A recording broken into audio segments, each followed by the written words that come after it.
Hello everyone, मैं शिवा शर्मा स्वागत करती हूं आप सभी का आपके अपने YouTube channel the unique educators पर। आज की इस वीडियो में हम लोग इंडियन पॉलिटी की सीरीज को शुरू करने वाले हैं। इंडियन पॉलिटी एक ऐसा सब्जेक्ट है जो कि अप्रॉक्स हर एग्जाम में आपसे पूछा जाता है और इंडियन पॉलिटी आजकल थोड़ा सा डाइसी भी हो गया है उसके क्वेश्चंस को सॉल्व करना, क्योंकि जो क्वेश्चन है ना वो बेसिक से क्वेश्चन अधिक पूछे जा रहे हैं। इसलिए सबसे पहले इंपॉर्टेंट है कि आपका किसी भी सब्जेक्ट का बेस क्लियर हो आने वाले सभी एग्जाम्स के लिए। इंडियन पॉलिटी के ये वीडियो आपके लिए बहुत हेल्पफुल रहेंगे, तो मैं आप लोगों से यही उम्मीद करती हूँ कि आप आगे तक इस सीरीज में मेरे साथ बने रहेंगे। तो चलिए शुरू करते हैं आज के इस वीडियो को। आज के इस वीडियो में मैं सबसे पहले आपको भारतीय संविधान के बारे में पढ़ाने वाली हूँ, भारतीय संविधान सभा के बारे में आपको बताने वाली हूँ। तो आज के इस वीडियो को शुरू करने से पहले एक बार आपको संविधान का ओवरव्यू देना चाहूंगी कि संविधान आखिर है क्या। तो सबसे पहली बात तो ये है कि दुनिया के जितने भी देश हैं उनके पास अपना अपना संविधान है, ठीक है। भारत के पास भी हमारा अपना एक संविधान है। आपको ये चीज पता होनी चाहिए कि भारत का संविधान दुनिया का सबसे बड़ा लिखित संविधान है, ठीक है। और संविधान से मतलब क्या होता है? संविधान से मतलब, इस वर्ड को देखिए एक बार, संविधान। संविधान इस वर्ड से आप लोग क्या समझ पा रहे हैं? तो संविधान से सबसे पहले समझने की बात तो यह है कि इसमें ये जो शब्द आ रहा है विधान, विधान मतलब कोई रूल्स या रेगुलेशंस। तो अगर हम इसे छोटे स्तर से समझेंगे तब जाके किसी कंट्री के स्तर पर समझ पाएंगे। फॉर एग्जाम्पल, अगर मैं आप लोगों को बताऊं कि अगर हम हमारे घर पर होते हैं तो हमें हमारे घर वालों को इन्फॉर्म करना होता है कि ठीक है मैं 7 या 8 बजे तक घर पे आ जाऊंगी, ठीक है। या फिर अगर आपको अपने किसी फ्रेंड के बर्थडे पार्टी में जाना है तो आपको उन्हें इन्फॉर्म करना होता है कि हाँ मैं आज वहां जाऊंगी। एक रूल्स, एक रेगुलेशन से आपके घर का काम होता है। कुछ नियम होते हैं कि ठीक है इतने बजे तक आपको घर पे वापस आ जाना है, इस तरीके से आपको अपने घर में रहना है, चप्पल जूते घर के बाहर उतारने हैं। तो ये जो छोटे छोटे नियम हैं इस तरीके से हमारी फैमिलीज चलती हैं, ठीक है। तो किसी बड़े देश को जहां पर विभिन्न जाति, संप्रदाय और तरह तरह के लोग रह रहे हैं, उस देश को चलाने के लिए आपको कुछ रूल्स और रेगुलेशंस चाहिए होंगे। उन रूल्स और रेगुलेशंस को जब एक दस्तावेज के रूप में लिखा जाता है तो उसे हम कहते हैं संविधान, ठीक है। तो भारतीय संविधान की यह विशेषता है कि यह पूरे विश्व में सबसे बड़ा लिखित संविधान है, ठीक है। अब हम शुरू करते हैं कि संविधान निर्माताओं ने हमारे संविधान सभा में कैसे हमारा संविधान बनाया, ठीक है। तो अब आगे चलते हैं। मेजरली मेरा इसमें इंपॉर्टेंस फैक्ट्स के ऊपर रहेगा, क्योंकि पॉलिटी के जो क्वेश्चंस हैं, पॉलिटी एक ऐसा सब्जेक्ट है जो बेसिक कंसेप्चुअल होने के साथ में फैक्चुअल भी है, ठीक है। तो फैक्चुअल क्वेश्चंस पॉलिटी से बहुत ज्यादा पूछे जाते हैं। तो मैंने कोशिश की है कि जो संविधान सभा है उससे रिलेटेड कोई भी फैक्ट यहाँ पर ना छूटे और जो कंसेप्चुअल चीजें बीच बीच में आएंगी उन्हें भी मैं आपको ढंग से समझाते हुए चलूंगी। तो सबसे पहले देखते हैं हम लोग संविधान का निर्माण, इसके बारे में हम पढ़ लेते हैं। देखिए, जो संविधान निर्माण की सर्वप्रथम मांग किसने की थी? बाल गंगाधर तिलक ने की थी, ठीक है। कब की थी? 1895 में की थी। आप जानते हैं कि जब हमारे स्वतंत्रता सेनानी जो थे अंग्रेजों से स्वतंत्रता के लिए जब संघर्ष कर रहे थे, उस समय हमारे देश के लोगों द्वारा रचित जो संविधान है उसकी मांग सबसे पहले बाल गंगाधर तिलक ने 1895 में की थी, ठीक है, स्वराज विधेयक में। ओके, तो यहाँ पर देखिए बाल गंगाधर तिलक ने की थी 1895 में, स्वराज विधेयक में की थी, ठीक है।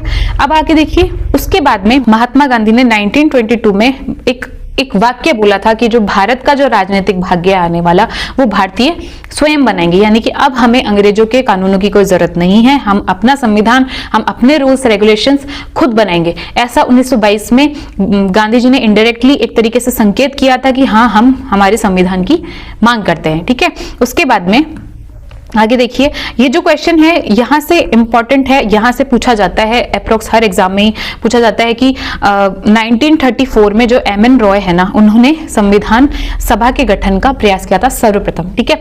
मेजरली तो यहाँ से ही हम मानते हैं कि क्लियरली डिमांड तो यहीं से हुई थी, एम एन रॉय के द्वारा 1934 में संविधान सभा के गठन का प्रयास किया गया था, ठीक है। उसके बाद में 1935 में हमारी इंडियन नेशनल कांग्रेस ने जो है संविधान सभा के गठन की मांग की थी। इस वाले फैक्ट्स में हम लोगों ने जो जो पढ़ा है, एक बार मैं आपको फटाफट से रिवाइज करा देती हूँ कि सबसे पहले संविधान की जो मांग है वो हमारे भारतीय इतिहास में सबसे पहले किसने करी है, वो की है बाल गंगाधर तिलक ने, जो स्वराज्य विधेयक था उसके अंदर। उसके बाद में 1922 में जो गांधी जी हैं उन्होंने इस जो है कहा था कि भारतीय जो है अपने राजनीतिक भाग्य का निर्धारण खुद करेंगे, ठीक है ना। उसके बाद में एम.एन. रॉय ने स्पष्ट रूप से क्लियरली अगर मांग की थी तो वो सबसे पहले किसने की थी, एम.एन. रॉय ने की थी 1934 में। और उसके बाद में 1935 में इंडियन नेशनल कांग्रेस ने जो है संविधान सभा के निर्माण की मांग की थी, ठीक है। आगे चलते हैं, ठीक है। तो अब देखिए यहां पर ये हमारा 1938 में, ठीक है। तो 1938 में भारतीय राष्ट्रीय कांग्रेस द्वारा भारत के संविधान का निर्माण वयस्क मताधिकार द्वारा चुनी गई संविधान सभा द्वारा हो, ऐसी मांग की गई थी। तो 1938 में भारतीय राष्ट्रीय कांग्रेस द्वारा घोषणा की गई थी कि भारत के संविधान का निर्माण वयस्क मताधिकार द्वारा चुनी गई संविधान सभा द्वारा होना चाहिए। 1940 में अगस्त प्रस्ताव आया है, उन्होंने उसमें कहा है कि जो संविधान था ना उसकी मांग को उन्होंने स्वीकार कर लिया था। हमारा जो 1940 का अगस्त प्रस्ताव था उसमें उन्होंने सैद्धांतिक रूप से कि हाँ ठीक है, अब 1940 एक ऐसा टाइम आ चुका था जब अंग्रेजों को कहीं ना कहीं रियलाइजेशन हो गया था कि अब उनके पास और कोई चारा नहीं है, उन्हें इंडियंस को जो है स्वतंत्रता देनी ही होगी। इसलिए अगस्त प्रस्ताव में वो सैद्धांतिक रूप से ऐसे मतलब सैद्धांतिक रूप से उन्होंने संविधान सभा की मांग को स्वीकार कर लिया था। उसके बाद में आता है क्रिप्स मिशन 1942 में, ठीक है। 1942 में अब यहाँ पे देखो अंग्रेजों द्वारा संविधान सभा के निर्माण का प्रस्ताव और मुस्लिम लीग ने इसे अस्वीकार कर दिया था। तो यहाँ पर इस तरह के क्वेश्चन पूछे जाते हैं एग्जाम में कि जो क्रिप्स मिशन था 1942 का, उसके अंदर जो संविधान सभा की मांग थी वो मुस्लिम लीग द्वारा स्वीकार कर ली गई थी। तो ये सेंटेंस यहाँ पर गलत हो जाता है कि जो क्रिप्स मिशन 1942 का था उसको मुस्लिम लीग ने अस्वीकार कर दिया था। वहां पर उन्होंने संविधान सभा की जो मांग थी उसमें वो पीछे हट गए थे, उन्होंने इसमें साथ नहीं दिया था हमारा, ठीक है। उसके बाद में आई कैबिनेट मिशन योजना 1946। इसके तहत नवंबर 1946 में हमारी संविधान सभा का गठन हुआ है भाई, ठीक है। तो 1946 के कैबिनेट मिशन द्वारा हमारी संविधान सभा का एट द एंड जाकर के फिर नवंबर 1946 में गठन हुआ था, ठीक है। तो पूरा प्रोसेस हम लोगों ने एक बार देख लिया है कि क्या क्या कैसे कैसे प्रोसेस था। तो सबसे पहली बात तो यहाँ पर ये थी कि 1938 में भारतीय राष्ट्रीय कांग्रेस द्वारा एक घोषणा पत्र जारी किया गया था जिसके अंदर उन्होंने कहा था कि संविधान सभा का निर्माण कैसे होगा, संविधान सभा का निर्माण होगा वयस्क मताधिकार के आधार पर चुनी गई संविधान सभा के द्वारा, ठीक है।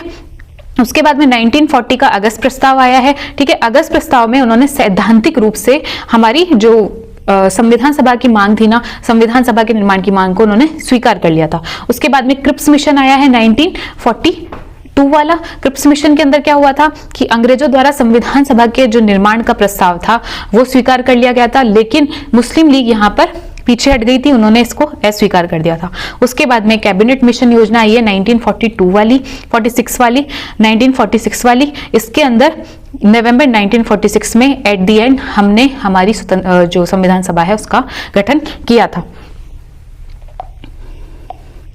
अब आगे देखते हैं हम लोग। तो संविधान सभा यहाँ पर देखिए, संविधान सभा में यहाँ पर 389 सदस्य होने थे, ठीक है। 389 सदस्य होने थे, जिनमें से ब्रिटिश भारत से तो 296 सदस्य होने थे और देशी रियासतों से 93 सदस्य होने थे। यानी कि हमारा भारत उस समय दो भागों में बटा हुआ था। एक तो ब्रिटिश भारत था जिससे 296 यानी ब्रिटिश इंडिया जहां पर ब्रिटिशर्स रूल कर रहे थे डायरेक्टली, वो था 296, वहां से सदस्य आने थे। और उसके अलावा देशी रियासतें थी हमारी जो राजा महाराजाओं के अंडर में थी थोड़ा बहुत, वहां से 93 जो है सदस्य आने थे, ठीक है। इन सदस्यों का चुनाव कैसे कैसे हुआ है वो देख लो। तो जो ब्रिटिश भारत वाले सदस्य थे ना, उनका चुनाव हुआ था प्रांतीय असेंबली के सदस्यों के द्वारा, ठीक है। वहां पर जो प्रांतीय असेंबली थी, जो ब्रिटिश भारत के अंदर जो प्रांतीय असेंबली थी, उनके सदस्यों द्वारा इनका एकल संक्रमणीय मत के माध्यम से चुनाव हुआ था। और देशी रियासतों में जो राजाओं ने अपने प्रमुखों को भेजा था ना, वो सदस्य इसमें चुने गए थे। तो मैं आपको बताऊं कि जो संविधान सभा थी उसमें कितने सदस्य टोटल होने थे, 389 सदस्य होने थे, जिसमें से 296 जो सदस्य थे वो ब्रिटिश भारत के थे। उनका चुनाव कैसे हुआ था? प्रांतीय असेंबली के सदस्यों द्वारा हुआ था, एकल संक्रमणीय मत प्रणाली के माध्यम से हुआ था। और जो हमारी देसी रियासतें थी ना, उनके सदस्यों का चुनाव कैसे हुआ था? उनके सदस्यों का चुनाव हुआ था जो राजाओं ने जो अपने प्रमुख भेजे थे वही सदस्य आकर के संविधान सभा का सदस्य बनने वाले थे। ठीक है, आगे देखिए। अब देखो, जो हमारी संविधान सभा है ना, उसमें जो सीटें हैं वो किस अनुपात में विभाजित की गई थी? तो वो जनसंख्या के आधार पर विभाजित की गई थी कि अगर मान लीजिए 10 लाख लोग यहाँ पर इस इलाके में रह रहे हैं, 10 लाख लोग रह रहे हैं, तो यहाँ से एक प्रतिनिधि उनका चुन के जाएगा। ठीक है, तो इस तरीके से जनसंख्या के अनुपात में सीटों का विभाजन हुआ था। और ये बात भी सच है कि 10 लाख लोगों पर एक व्यक्ति का चुनाव हुआ था। ठीक है, अब संविधान सभा के बारे में ध्यान रखने वाली एक बात यह है कि डायरेक्टली इलेक्टेड बॉडी नहीं है ये। इसके जो सदस्य चुन करके आए थे उनके लिए हमने कोई प्रत्यक्ष कोई चुनाव नहीं करवाया है वहां पर। ठीक है, लेकिन फिर भी ये बड़ी बात है कि हमारी संविधान सभा में हर धर्म, हर समुदाय का प्रतिनिधित्व था, जैसे कि हिंदू, मुस्लिम, पारसी, सिख, आंग्ल भारतीय, सभी उसमें सभी उसमें मौजूद थे, सभी का प्रतिनिधित्व था। तो जबकि वो डायरेक्टली इलेक्टेड बॉडी नहीं थी। ठीक है, तो ये बात ध्यान रखने की है। इसे हम हमारे भारतीय संविधान के निर्माताओं की दूरदर्शिता ही कहेंगे कि उन्होंने हर समुदाय के लोगों को उसमें शामिल किया। ठीक है, तो देखिए, डायरेक्टली इलेक्टेड बॉडी न होने के बावजूद भी प्रत्येक समुदाय, हिंदू, मुस्लिम, पारसी, सिख, आंग्ल भारतीय और भारतीय ईसाई, अनुसूचित जनजाति, सभी का उसमें प्रतिनिधित्व था। अब देखिए, ये जो है ये फैक्चुअल क्वेश्चन है कि पहली बैठक जो है हमारी संविधान सभा की वो 9 दिसंबर 1946 को हुई है। ठीक है, और मुस्लिम लीग ने उस बैठक का बहिष्कार कर दिया है। इसीलिए 389 सदस्य होने वाले थे ना, उनमें से केवल 211 सदस्य ही आए। ठीक है, तो 389 सदस्य होने वाले थे, लेकिन जब पहली बैठक हुई है हमारी 9 दिसंबर 1946 को, उस दिन मुस्लिम लीग ने, क्योंकि उनके दिमाग में पहले से ही वही चीज थी कि उन्हें पाकिस्तान का निर्माण करवाना था, एक अलग कंट्री, एक अलग मुस्लिम राष्ट्र चाह रहे थे, वो लोग द्विराष्ट्र सिद्धांत चाहते थे हमारे साथ में। इसीलिए उन्होंने जो है उस फर्स्ट बैठक का तो बहिष्कार करा। इसीलिए जो एट दी एंड फिर हमने क्या देखा कि पहली बैठक में 211 सदस्य ही भाग ले पाए थे। ठीक है, अब ये यहाँ से फैक्ट स्टार्ट हो रहे हैं कि जो हमारी संविधान सभा थी उसके अस्थायी अध्यक्ष कौन थे। तो भारतीय संविधान सभा के पहले अस्थायी अध्यक्ष कौन थे? डॉक्टर सच्चिदानंद सिन्हा भारतीय संविधान सभा के अस्थायी अध्यक्ष थे। बाद में उनकी मृत्यु हो गई थी, इसलिए फिर बाद में अस्थायी अध्यक्ष कौन बने थे? डॉक्टर राजेंद्र प्रसाद। ठीक है, तो क्वेश्चन अगर इस तरीके से मेंशन किया जाए कि अस्थायी अध्यक्ष कौन थे, तभी आपको बताना है कि डॉक्टर सच्चिदानंद सिन्हा। अगर ऐसे पूछा जा रहा है कि संविधान सभा के अध्यक्ष कौन थे, तो कौन थे? राजेंद्र प्रसाद। ठीक है, 2 उपाध्यक्ष थे हमारी संविधान सभा के, कौन कौन थे? डॉक्टर एच.सी. मुखर्जी और वी.टी. कृष्णमाचारी। ठीक है, वी.टी. कृष्णमाचारी और डॉक्टर एच.सी. मुखर्जी, ये हमारे 2 उपाध्यक्ष थे। अब आप देखिए कि जब हमारी संविधान सभा की बैठक चल रही थी ना, कब स्टार्ट हुई थी? 9 दिसंबर 1946 को पहली हमारी बैठक हुई है। उसके बाद में 13 दिसंबर 1946 को जो जवाहरलाल नेहरू जी थे ना, उन्होंने उद्देश्य प्रस्ताव प्रस्तुत किया था। ठीक है, उद्देश्य प्रस्ताव प्रस्तुत किया था। इसमें संवैधानिक संरचना के ढांचे और दर्शन की हमें झलक मिलती है, यानी कि जो उद्देश्य प्रस्ताव है उसके अंदर एक तरीके से ओवरव्यू दिया है कि हमारा जो संविधान है उसका किस तरह का दर्शन है, क्या सोच उसके पीछे काम कर रही है संविधान निर्माताओं की। ठीक है, तो आगे देखते हैं। संविधान के प्रस्तावना को भी प्रेरणा मिली थी यहाँ से, क्योंकि हमारी जो प्रस्तावना है ना वो पूरा संविधान बनने के बाद में बनी थी। ठीक है, तो संविधान के प्रस्तावना को भी उद्देश्य प्रस्ताव से ही प्रेरणा मिली है। ओके, अब हम एक बार जो हमारा उद्देश्य प्रस्ताव है उसके बारे में इन डिटेल पढ़ लेते हैं कि उसमें किस किस बारे में जो है जवाहरलाल नेहरू जी ने चर्चा की थी।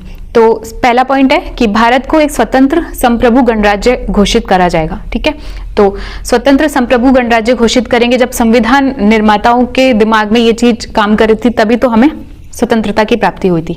ठीक है, तो और उन्होंने क्या कहा था कि हम हमारा संविधान खुद बनाएंगे। आगे देखिए, ब्रिटिश भारत में शामिल सभी क्षेत्र, भारतीय राज्यों में शामिल सभी क्षेत्र व अन्य क्षेत्र जो इसमें शामिल होना चाहेंगे भारतीय संघ का हिस्सा होंगे। यानी कि अब हमारा भारतीय संघ क्या होगा कि जो ब्रिटिश भारत है पूरा, जो ब्रिटिश इंडियन टेरिटरी है वो पूरी की पूरी हमारी होगी। इसके अलावा में राज्यों में शामिल सब भारतीय राज्यों में शामिल सभी क्षेत्र वो भी हमारे होंगे। और इसके अलावा अगर कोई बाहर का क्षेत्र है वो हमारा हिस्सा बनना चाहे, जैसे अंडमान निकोबार हो गया, लक्षद्वीप हो गया, तो ये इस तरीके के क्षेत्र भी हमारा हिस्सा होंगे। ठीक है, अगर वो हमारे हिस्सा बनना चाहे तो भारतीय संघ का हिस्सा होंगे। अब आगे देखते हैं, उक्त वर्णित सभी क्षेत्रों का तथा उनकी सीमाओं का निर्धारण संविधान सभा द्वारा किया जाना था। ठीक है, इसके उपरांत नियमानुसार यदि वे चाहेंगे ना तो उन्हें अवशिष्ट शक्तियां प्रदान कर दी जाएंगी। यानी कि अगर आपको किसी को अपने साथ लेना है तो उसे कुछ तो लालच देना ही पड़ेगा। तो उस समय की एक रणनीति थी कि भारत के जो राज्य है ना उन्हें अपने साथ लेने के लिए ये कहा गया था कि आप भारतीय संघ का हिस्सा होंगे और अगर आवश्यक समझा गया तो नियमानुसार आपको अवशिष्ट शक्तियां भी प्रदान कर दी जाएंगी। इसका 4th पॉइंट था कि संप्रभु स्वतंत्र भारत की सभी शक्तियां और इसके प्राधिकार, इसके अभिन्न अंग तथा सरकार के सभी अंगों का जो शक्ति का स्रोत है वो कौन होगा? भारत की जनता होगी। तो यहाँ पे एक तरीके से अब्राहम लिंकन वाली लाइन को सत्य प्रूफ करने की कोशिश की गई है कि भारतीयों का जनता के द्वारा जनता के लिए शासन। ठीक है, तो जो इस पूरी शक्ति का स्रोत कौन होगा? भारतीय जनता होगी, उसी से संविधान की शक्ति होगी। ठीक है, आगे देखते हैं, भारत के सभी लोगों के लिए न्याय, सामाजिक, आर्थिक एवं राजनीतिक स्वतंत्रता एवं सुरक्षा, अवसर की समानता, विधि के समक्ष समानता, विचार एवं अभिव्यक्ति, विश्वास, भ्रमण, संगठन बनाने की स्वतंत्रता और लोक नैतिकता की स्थापना सुनिश्चित की जाएगी। तो यहाँ पर उद्देश्य प्रस्ताव में इसका एरिया थोड़ा ब्रॉड है, जबकि अगर हम हमारी प्रस्तावना देखेंगे तो उसके अंदर इसको थोड़ा सीमित किया गया है। लेकिन उद्देश्य प्रस्ताव में क्या क्या चीजें हैं एक बार ध्यान से देखना है। न्याय, सामाजिक, आर्थिक एवं राजनीतिक स्वतंत्रता एवं सुरक्षा, अवसर की समानता, विधि के समक्ष समानता, विचार एवं अभिव्यक्ति, विश्वास, भ्रमण और संगठन बनाने की स्वतंत्रता, लोक नैतिकता की स्थापना की जाएगी। ठीक है, नेक्स्ट देखते हैं, तो अल्पसंख्यकों, पिछड़े वर्गों और जनजातीय क्षेत्र के लोगों को पर्याप्त सुरक्षा का प्रावधान किया गया था उद्देश्य प्रस्ताव के अंदर ही। ठीक है, अल्पसंख्यक, पिछड़े वर्ग हमारे जो भी हैं और जो जनजातीय क्षेत्र के जो लोग हैं जो खुद को इनसिक्योर फील कर रहे थे, उन्हें लग रहा था कि हमारे साथ में कोई अन्याय ना हो जाए, हमारा और ज्यादा शोषण ना हो जाए, तो उन्हें रिलैक्स या फिर उन्हें सेफ फील कराने के लिए यह प्रावधान उद्देश्य प्रस्ताव में किया गया। आगे देखो, संघ की एकता को अक्षुण्ण बनाए रखा जाएगा तथा इसके भू क्षेत्र, समुद्र एवं वायु क्षेत्र को सभ्य देश के न्याय एवं विधि के अनुरूप सुरक्षा प्रदान की जाएगी। ठीक है, तो हमारा जो संघ है उसको अक्षुण्ण बनाए रखा जाएगा, यानी कि हमारा जो संविधान है ना उसमें मेजर बात ध्यान रखने की ये है कि संघ वर्ड का कहीं पे यूज नहीं है कि भारत संघ। ठीक है, वहां पर स्पेशली जो हमारा आर्टिकल 1 है ना उसके अंदर यह लिखा गया है कि भारत राज्यों का संघ होगा, बस इतना ही लिखा है। और उस आर्टिकल के 2 मीन निकलेंगे कि जो हमारे राज्य है ना उनको संघ से अलग होने का कोई अधिकार नहीं है। ठीक है, और हमारा जो भारतीय संघ है वो अविभाज्य संघ है। ठीक है, वो डिवाइड नहीं किया जा सकता है, किसी भी राज्य को भारत संघ से अलग नहीं किया जा सकता। ठीक है, इस प्राचीन भूमि को विश्व में उसका अधिकार एवं उचित स्थान दिलाया जाएगा तथा विश्व शांति एवं मानव कल्याण को बढ़ावा देने के निमित्त उसका योगदान सुनिश्चित किया जाएगा। तो ये भी जो है उद्देश्य प्रस्ताव का एक प्रमुख पॉइंट था। अब देखते हैं, वापस से कुछ फैक्ट्स आ रहे हैं तो इसने देख लेते हैं। 3 जून 1947 को माउंट बेटन योजना आई है जिसमें देशी रियासतों ने संविधान सभा को ज्वाइन कर लिया है। ठीक है, तो 3 जून 1947 को सबसे पहले तो यही फैक्ट पूछ लेते एग्जाम में कि माउंट बेटन योजना कब आई थी। तो माउंट बेटन योजना 3 जून 1947 को आई थी। इसी योजना के तहत हमारा और पाकिस्तान का जो है विभाजन संभव हुआ था और देशी रियासतों ने उस समय संविधान सभा को ज्वाइन कर लिया था। माउंट बेटन योजना के कार्यान्वित होने के बाद में जो भारतीय हिस्से के मुस्लिम लीग के सदस्य थे ना, तो उन्होंने भी क्या किया, फिर हमारी संविधान सभा ज्वाइन कर ली थी। क्योंकि पाकिस्तान और भारत का विभाजन हो चुका था, तो आधी मुस्लिम लीग के सदस्य तो उधर जा ही चुके थे, बाकी जो बचे हुए थे उन्होंने हमारी संविधान सभा को ज्वाइन कर लिया था। ठीक है, भारतीय स्वतंत्रता अधिनियम 1947 आया था, उसने जो हमारी संविधान सभा है इस पर 3 प्रभाव डाले थे। कौन से थे कि सभा को उसने सबसे पहले तो संप्रभु निकाय बना दिया था कि अब भारतीय स्वतंत्रता अधिनियम 1947 आ गया है, अगर तो आप पूर्ण रूपेण स्वतंत्र हो चुके हैं, तो सबसे पहली बात तो यह है कि संप्रभुता अब आप एक संप्रभु राष्ट्र हैं, ठीक है।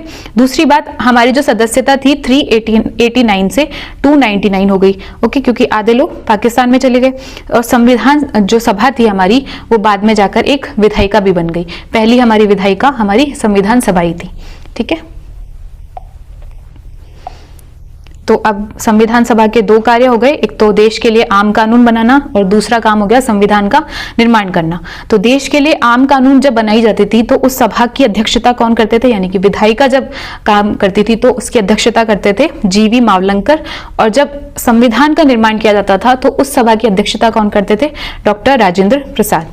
आज के इस वीडियो में इतना ही, मिलते हैं अगले वीडियो में, तब तक के लिए thank you so much, take care.